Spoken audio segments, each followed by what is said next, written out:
It was an ordinary Tuesday morning in the small town of Pembroke, a place where everyone knew each other's name, and life moved at a slow, predictable pace. In this community, people didn't lock their doors, and kids rode their bikes down the same streets they grew up on. Nothing ever seemed out of the ordinary.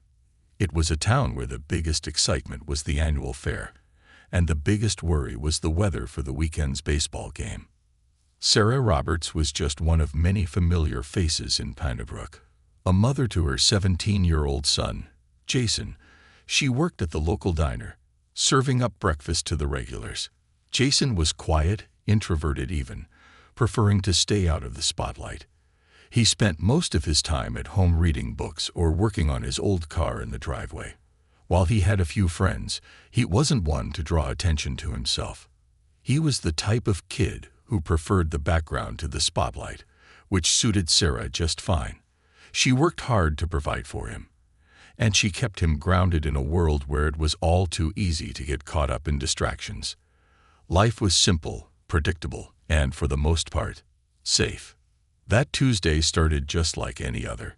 Jason left for school in the morning with his backpack slung over his shoulder, giving his mother a quick wave before disappearing down the street. Sarah cleaned up the breakfast dishes, put a load of laundry in, and set out to work. The morning routine was comforting in its familiarity. There was nothing unusual in the air, nothing that hinted at the storm that was about to break. By the time Sarah clocked in at the diner, the sun had risen higher, and Pembroke was humming along as usual. The morning crowd at the diner was filled with elderly men sipping coffee and gossiping about the latest town happenings. Sarah greeted them with her usual smile, but the atmosphere in the diner seemed to shift suddenly when a local police officer, Officer Tom Daniels, walked in. He wasn't a regular here, but Sarah knew him by name. He often came in for a coffee before heading to the station for his shift. But today, something felt different. He wasn't his usual easygoing self. His eyes were sharp, scanning the room as he took a seat at the counter. Sarah served him his coffee, asking the usual polite questions, but Officer Daniels didn't respond in his normal way. Instead, he kept his head low, glancing out the window periodically, and muttered something about a situation brewing. Curiosity tugged at Sarah, but she didn't pry. She had learned long ago that small-town police business wasn't something you asked about unless you wanted trouble. But even as she tried to focus on her work, she couldn't shake the nagging feeling in the pit of her stomach that something was off. She had no idea then that her quiet, predictable life was about to be upended. Later that afternoon, Jason returned home early from school. His usual routine involved heading straight for his room after school, but today he seemed off. When Sarah asked him what was wrong, he just shrugged, his face pale and his eyes avoiding hers. "Nothing, Mom," he muttered before disappearing into his room. Sarah thought nothing of it at first. Teenagers were moody, and Jason had always been a bit of a loner. But as the afternoon wore on, an unsettling silence filled the house. She couldn't shake the feeling that something was coming, like the calm before a storm. It wasn't until about an hour later when the storm finally hit, and Sarah's life was changed forever.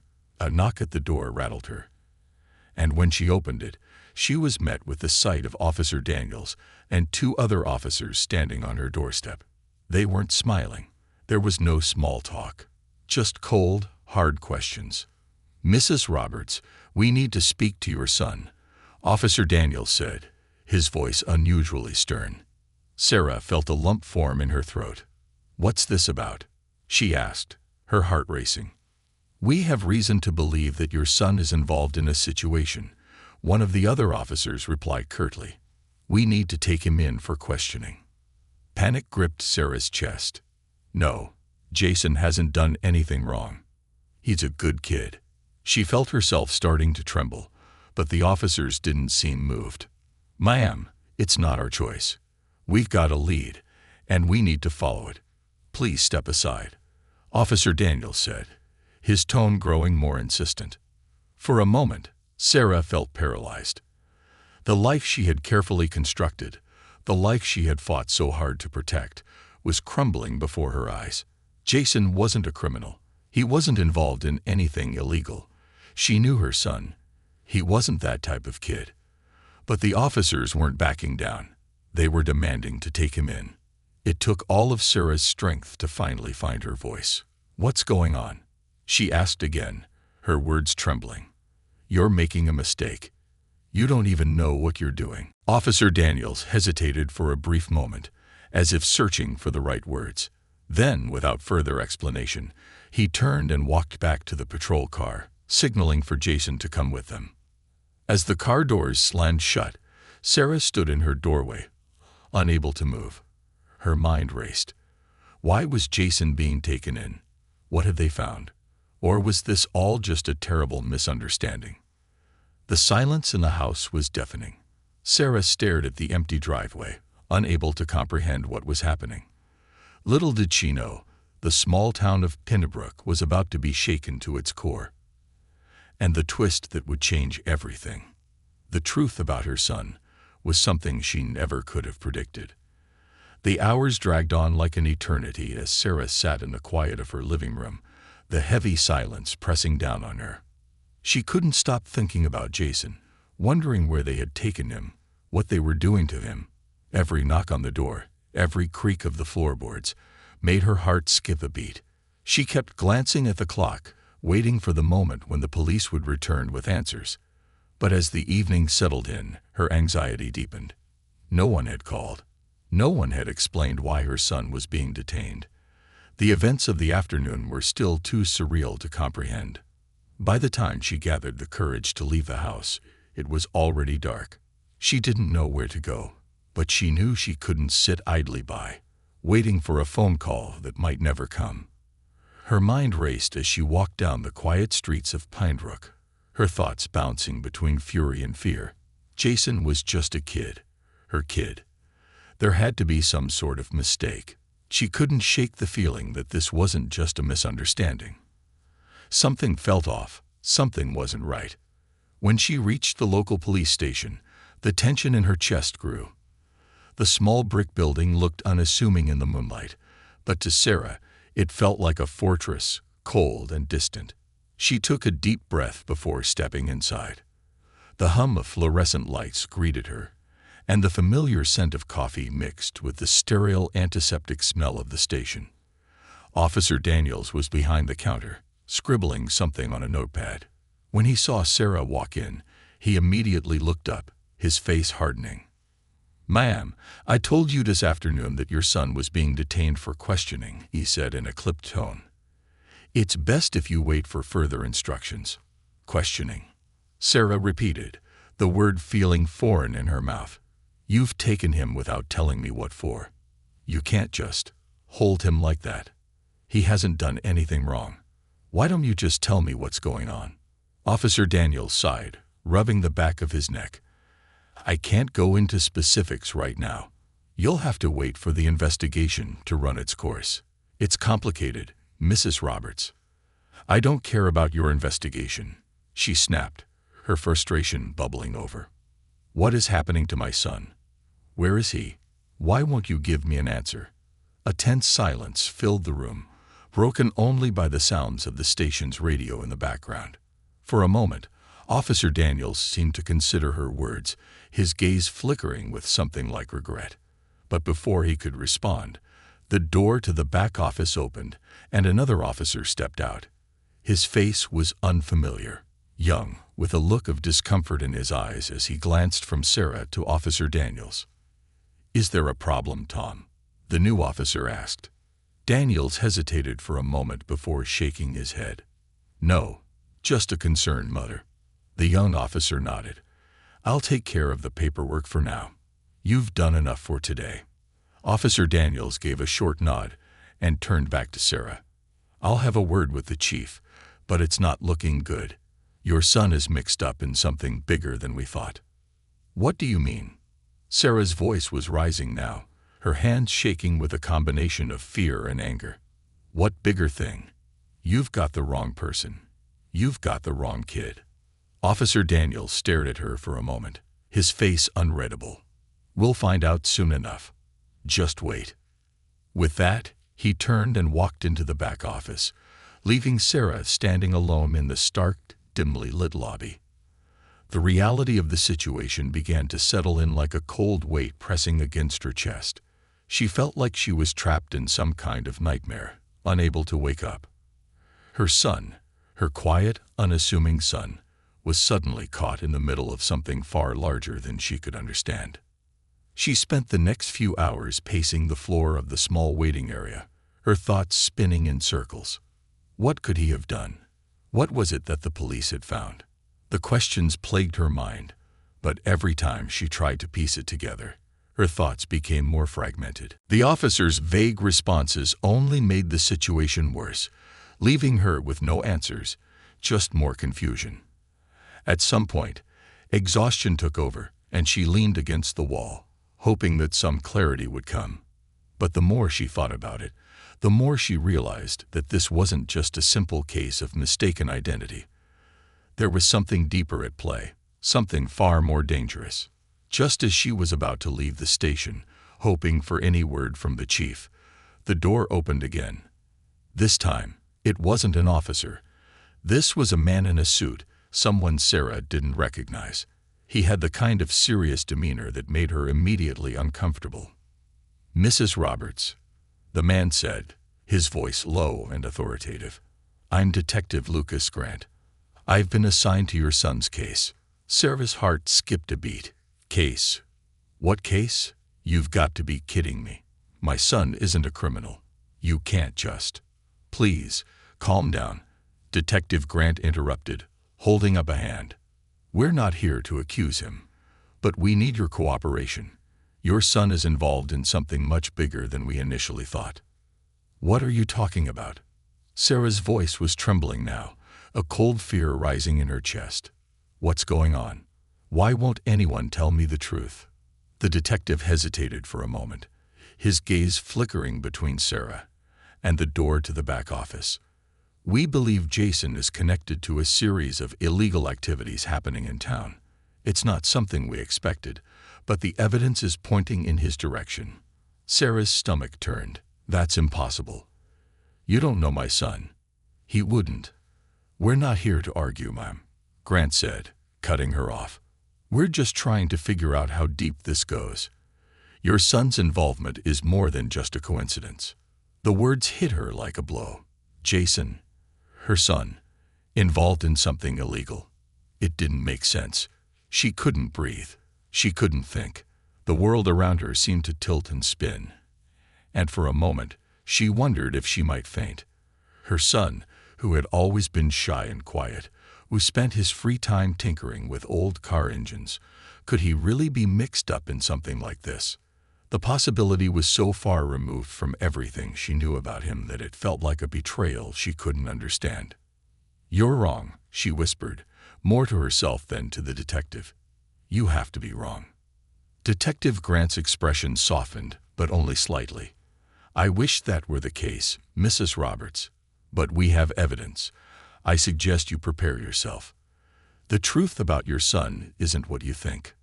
With that, he turned and walked back into the station, leaving Sarah standing there, her heart racing, her thoughts in turmoil. Her son's world was shattering, and she had no idea how to stop it. The following morning, Sarah barely slept. Her thoughts were a constant whirl of confusion and disbelief. The words from Detective Grant echoed in her mind, each one more impossible to comprehend than the last. Jason, her sweet, quiet son, was allegedly involved in something criminal. The very thought seemed ludicrous. She had raised him on values of honesty, kindness, and integrity. Never once had she seen any indication that he might be hiding something, let alone be involved in illegal activities. It felt like a nightmare she couldn't wake up from. When she arrived at the police station that morning, the sky was overcast, and a cold wind swept through the streets of Pennybrook. It matched the coldness that had settled in her heart.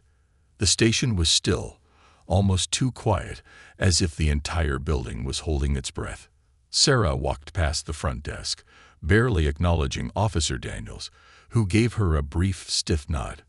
The tension between them was palpable, and she didn't care to speak to him. His dismissive attitude and refusal to give her any answers had pushed her to the edge. She was led to a small interrogation room, where she was left to wait for what felt like an eternity. The stark, gray walls only added to her growing sense of dread. Every minute that passed seemed to stretch on forever, and every shadow in the corner of the room seemed to hold a secret she wasn't meant to know. She ran her hands over the cold metal table in front of her, trying to steady herself, to keep her composure, but it was getting harder.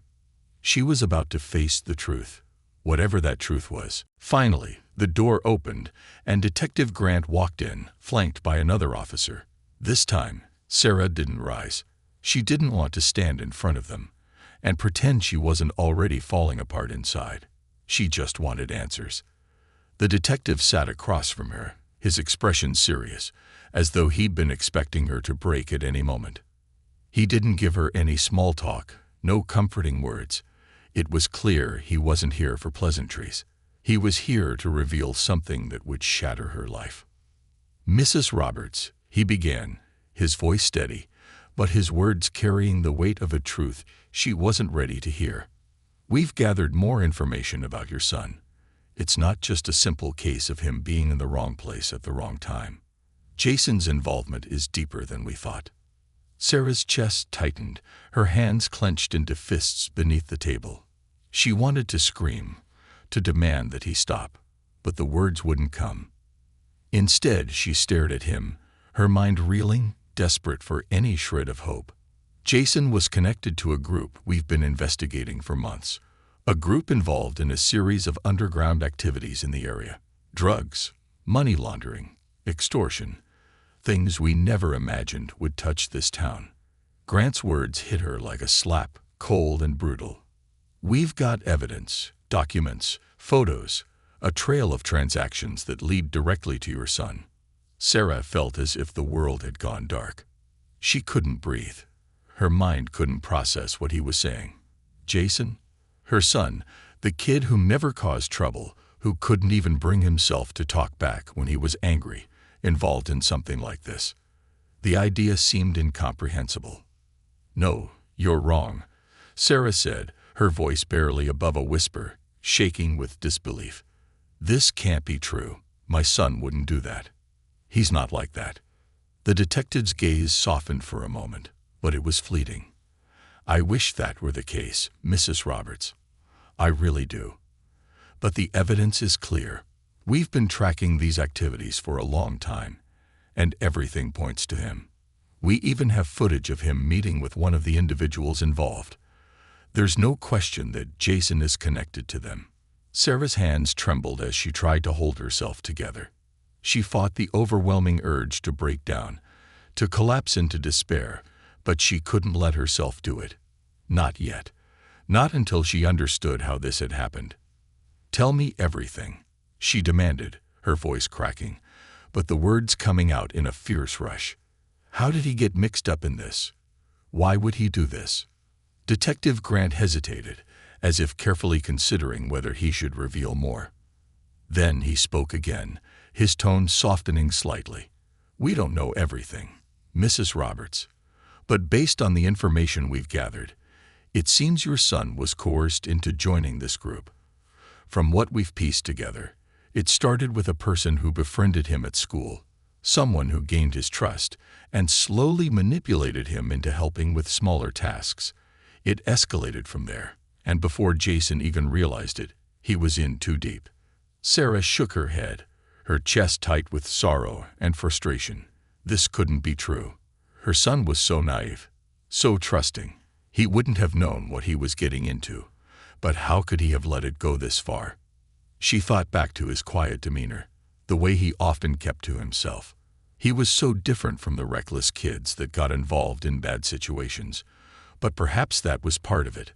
The fact that he wasn't a typical troublemaker, that he was an easy target for someone looking to manipulate him. The detective paused, giving her a moment to absorb the weight of his words. But Sarah was too lost in her own thoughts, struggling to make sense of it all. She thought of the countless hours she'd spent raising Jason, teaching him right from wrong, trying to shelter him from the world's darker side. And yet, somewhere along the way, something had slipped through the cracks. "We don't have all the answers yet, but we'll get to the bottom of it," Detective Grant continued, his voice softer now. "We're going to need your cooperation, Mrs. Roberts. Jason is going to need legal representation. The charges he's facing aren't small. If he's really as involved as the evidence suggests, this could change everything for him." The weight of his words was suffocating. Sarah felt as though she were sinking into the floor, her legs too weak to hold her up. She had no idea what to do, no idea how to help her son. This wasn't just a bad decision. It was a nightmare of consequences she could never have imagined. But in that moment, something deep inside Sarah stirred. She couldn't just sit back and let her son face this alone. She knew Jason better than anyone. She had to believe that there was more to this story than what they were telling her. She had to fight for him, no matter what. "Detective," Sarah said, her voice low but steady, "I'm not giving up on my son. I don't care what you say. You'll have to prove this to me, because I refuse to believe he's guilty." The detective didn't respond immediately, his eyes studying her with a mixture of respect and caution. He nodded slowly. "I'll let you do what you have to do, Mrs. Roberts. But know this, time is running out." With those words, he stood up and left the room, leaving Sarah alone with a storm of emotions that threatened to swallow her whole. Her world had been turned upside down in the span of one day, and now she had to find a way to help Jason find his way out of this dark, dangerous web that had ensnared him. But as she walked out of the station, her mind racing, one thing became clear. She wasn't about to let the system define her son. She would fight, no matter the cost. Days turned into weeks, and Sarah found herself drowning in a sea of questions, fear, and frustration. Each day, the weight of the situation grew heavier. The police had been relentless, continuing their investigation into Jason's alleged involvement in the underground group. They'd interrogated him multiple times, each session pushing him further into a corner. His silence had become his only defense, but it was a defense that was rapidly losing its strength. The pressure was suffocating, both for him and for Sarah. The quiet, gentle boy she had raised was slowly slipping away, replaced by someone who was becoming more distant with every passing day. He no longer came out of his room except for the bare necessities. When Sarah tried to speak to him, his eyes would avoid hers, his voice barely a whisper. The bond they'd always shared had been shattered by something she couldn't quite understand. Meanwhile, the town of Pembroke, once known for its idyllic charm, was beginning to change. Whispers of Jason's involvement with the crime syndicate spread like wildfire. The very people who had once welcomed Sarah into their homes now looked at her with suspicion, as though her own guilt had somehow been tainted by proximity. The grocery store clerk who used to smile at her now gave her cold stares. Friends she'd known for years stopped calling, and the community that had once rallied together in times of hardship now turned away from her, leaving her isolated and alone. Sarah had always prided herself on being a part of something larger than just herself, on being a mother, a worker, a friend. But now she was no longer sure where she fit in this fractured town. Jason's court date loomed on the horizon, and with it, the reality of the choices they both faced. Sarah had hired a lawyer, a woman who was tough and determined, but who seemed to carry a level of skepticism that Sarah couldn't shake. "We'll fight this," the lawyer assured her, but the doubt in her voice wasn't lost on Sarah. The evidence against Jason was overwhelming. Photographs, bank records, and phone logs all pointed to his involvement with the syndicate. And while Jason remained tight-lipped, his refusal to provide any explanations only served to make him look more guilty in the eyes of the law. The truth was becoming harder and harder to believe, even for Sarah herself. But despite everything, she refused to give up. She couldn't. She wouldn't. Jason was her son. She had known him his entire life, and she had to trust that somewhere within him, there was a truth waiting to be uncovered. As the days dragged on, Sarah started doing something she had never thought possible. She began her own investigation. She knew the system, the police, and the lawyer would never give her the answers she needed.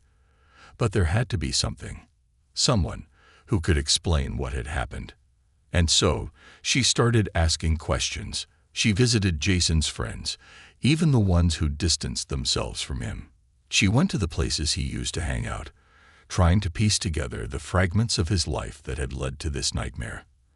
And little by little, she started to uncover pieces of a larger puzzle, a puzzle that didn't quite fit with the picture the police had painted. One evening, after weeks of dead ends and frustration, Sarah stumbled across something unexpected. It was a phone call, a message left on Jason's old phone, a phone he hadn't used in months. It was from a girl named Emily, someone Sarah didn't recognize, but the message was chilling. Emily's voice was shaky, filled with fear, as she warned Jason to stay away from them. And don't trust anyone. There was something in her tone that suggested she knew far more than she was letting on, but the message ended abruptly, leaving Sarah with more questions than answers. Who was Emily? What had Jason gotten involved in? And what did she mean by them? The truth was becoming more complicated by the day. Determined to find Emily, Sarah began to dig deeper. She reached out to the few people who still talked to her son, including a girl named Ava who had been close to Jason in recent months. Ava was hesitant at first, but after some persuasion, she finally agreed to meet with Sarah. The conversation that followed was more revealing than Sarah could have ever anticipated. Ava explained that Jason had become involved with a group of kids from the neighboring town. They were rebellious, always looking for ways to break the rules, and Jason, in his quest for belonging, had fallen in with them. But it wasn't until Emily, a girl from the group, started dating Jason that things began to spiral out of control.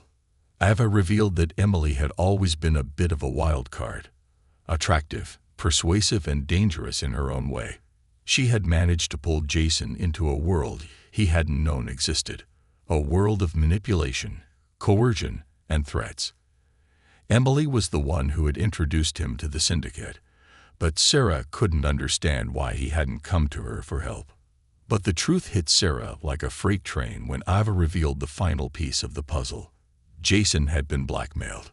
The syndicate, knowing his vulnerable spot, his mother, had threatened her life, convincing Jason that if he didn't cooperate, she would be harmed.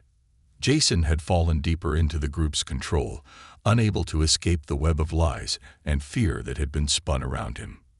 For the first time, Sarah understood the depth of what had happened. Jason hadn't willingly chosen this life. He had been trapped, forced into a situation he could never have imagined, pushed into a corner where there was no easy way out. And yet he hadn't come to her for help. He had kept quiet, afraid of what would happen if he did. The next morning, armed with the truth, Sarah went straight to Detective Grant. She told him everything she had uncovered. About Emily, the blackmail, and Jason's fear. The detective listened intently, his face hard to read, but for the first time, there was a flicker of something in his eyes. "This is big," he said quietly. "But it's also dangerous. We need to get him out of this before it gets worse." For the first time in weeks, Sarah felt a glimmer of hope. She wasn't alone in this fight anymore. Jason wasn't alone. There was a way out, a way to expose the truth, to prove that her son wasn't the criminal the town had assumed him to be. But even as she felt hope rise within her, she knew that this wouldn't be easy. The syndicate wasn't going to just let Jason go. They would fight back, and Sarah had no idea how far they would go to protect their secrets. But she was ready. She was ready to fight for her son, and no matter what it took, she wasn't going to stop until the truth was exposed. The days following Sarah's confrontation with Detective Grant felt like a whirlwind. The sense of urgency that had taken over her was now coupled with an undeniable fear, the kind that seeped into her bones and settled deep in her gut. She had uncovered the truth about Jason, but now the real fight was just beginning. The stakes were higher than she could have ever imagined. Not only was Jason's future at risk, but so was her own life. The people behind the syndicate had already shown they weren't afraid to use violence to maintain their hold on the town. Sarah couldn't afford to back down now. She had to protect her son, no matter what it took. In the days that followed, Detective Grant took Sarah's new information seriously. He arranged for Jason to be moved to a more secure location, a place where he could be kept safe while they built their case against the group. The detective assured Sarah that they had enough evidence now to press charges, but there was still so much to unravel. The syndicate's operations were sprawling, reaching far beyond what Sarah had initially believed. There were people in positions of power in town, people she had trusted, who were likely involved. The danger was real, and the walls were closing in. Despite everything, Sarah couldn't shake the feeling of betrayal.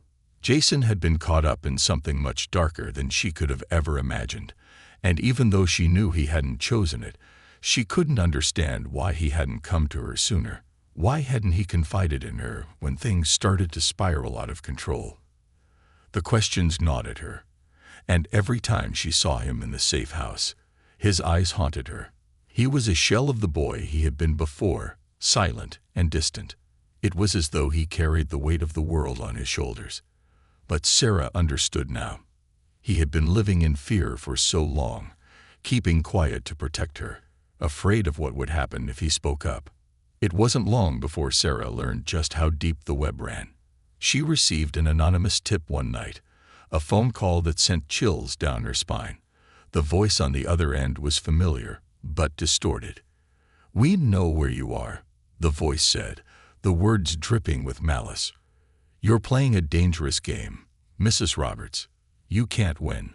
Leave it alone, before things get worse." Sarah's heart stopped. It was a warning, a threat. They knew where she was, and if she continued down this path, there would be consequences.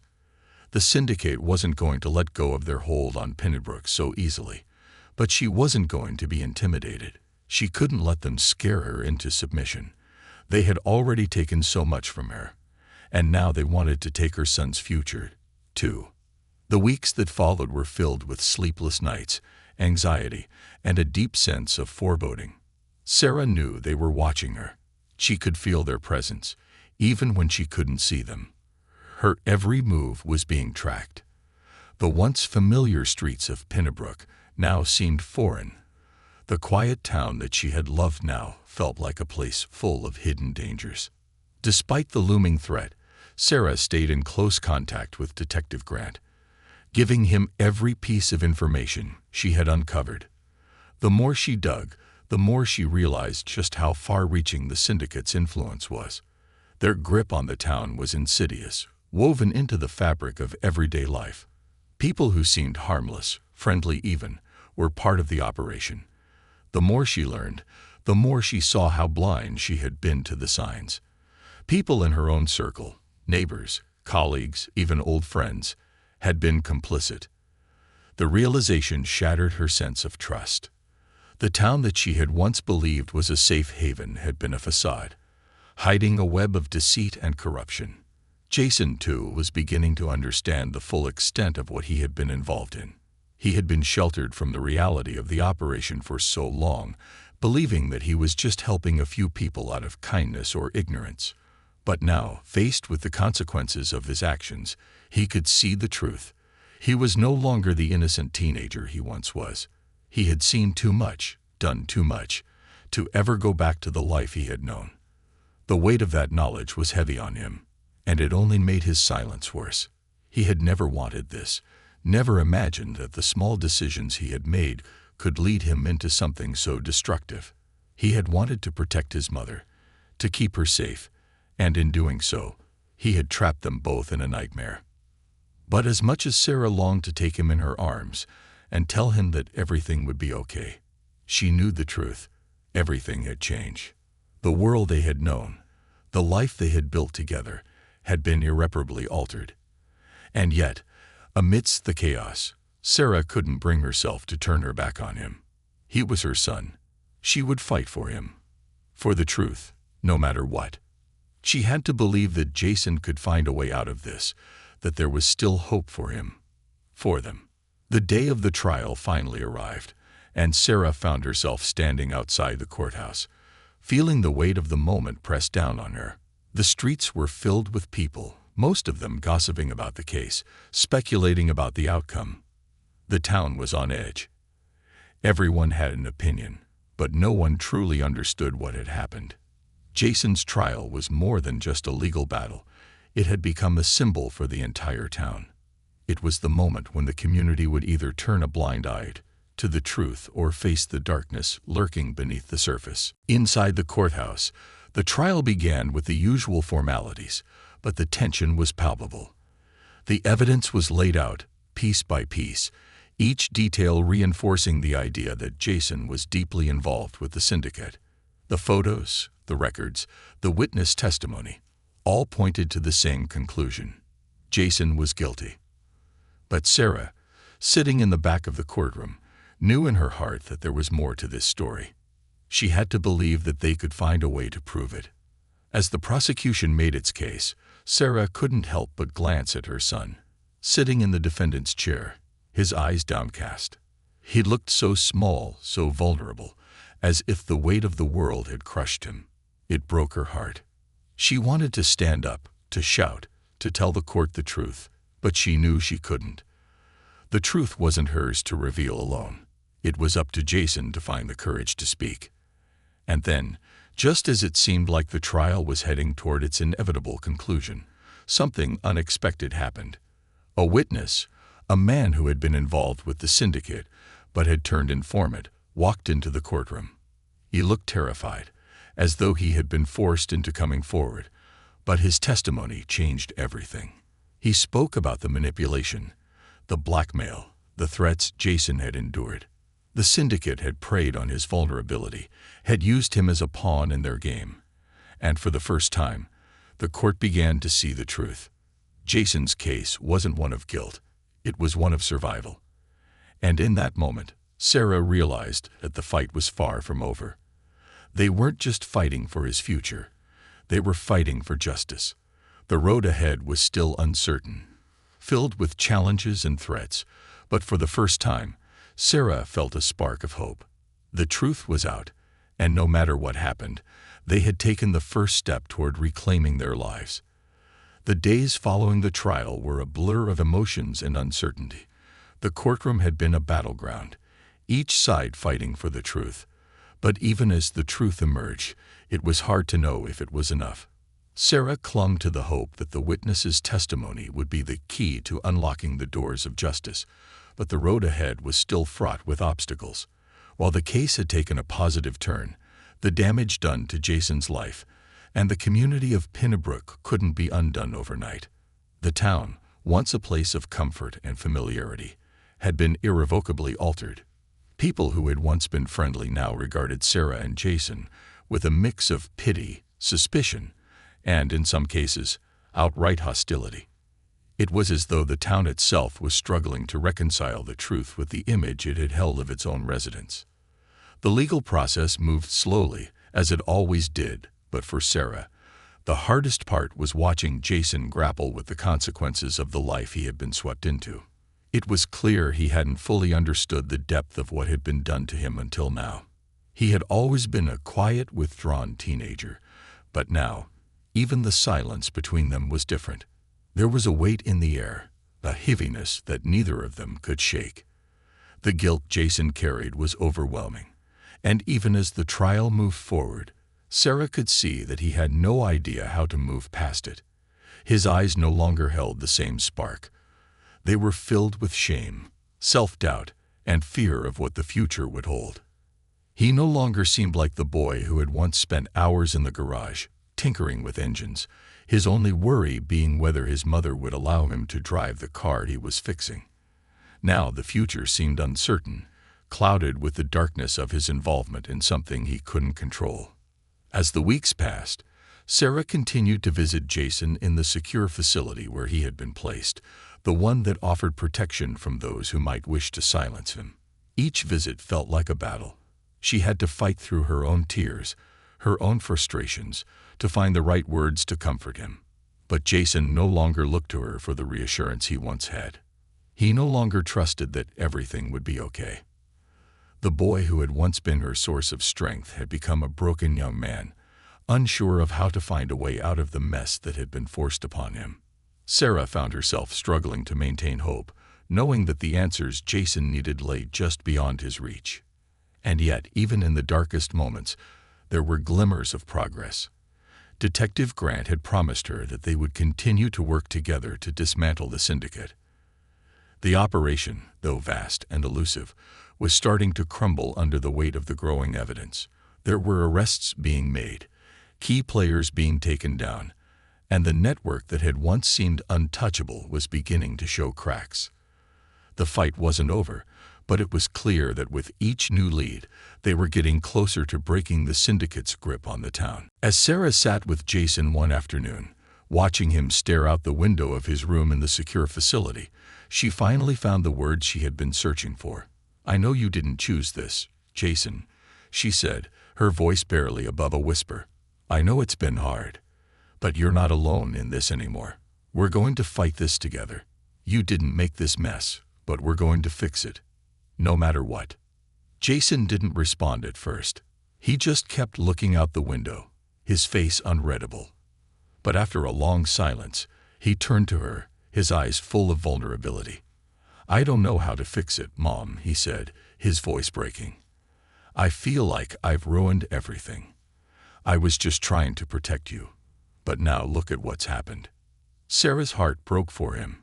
She had seen the way he carried the burden of guilt on his shoulders. He felt responsible for everything, even though he had been manipulated and coerced into this life. Sarah reached out, taking his hand in hers. "You didn't ruin anything, Jason," she said firmly. "This isn't your fault. You're not the one who should be ashamed. The people who used you, the people who took advantage of your kindness, they're the ones who should be ashamed. You were just trying to protect the one person who matters to you. That's not something you should ever feel guilty about." Jason looked at her with tears in his eyes, and for the first time in weeks, Sarah saw a flicker of something in him, the smallest hint of hope. Maybe, just maybe, he was starting to believe that he wasn't entirely lost, that he could rebuild his life, even after all that had happened. Sarah didn't know what the future held for them. The road ahead was still uncertain, and the fight was far from over. But for the first time, she saw a glimpse of the boy she had raised, the boy who was strong enough to survive this, to face the truth, and to make things right. As the case against the syndicate progressed, Sarah found herself in the middle of a battle that stretched beyond just her son's future. The entire town was changing. The town that had once been a sanctuary of familiarity now felt like a place under siege. People were divided, torn between defending the status quo and confronting the truth. But even as the community wrestled with its own identity, Sarah remained determined. She knew that this was bigger than just one family's struggle. It was a fight for the soul of Pennybrook. The truth had been hidden for so long, and now that it had come to light, there was no turning back.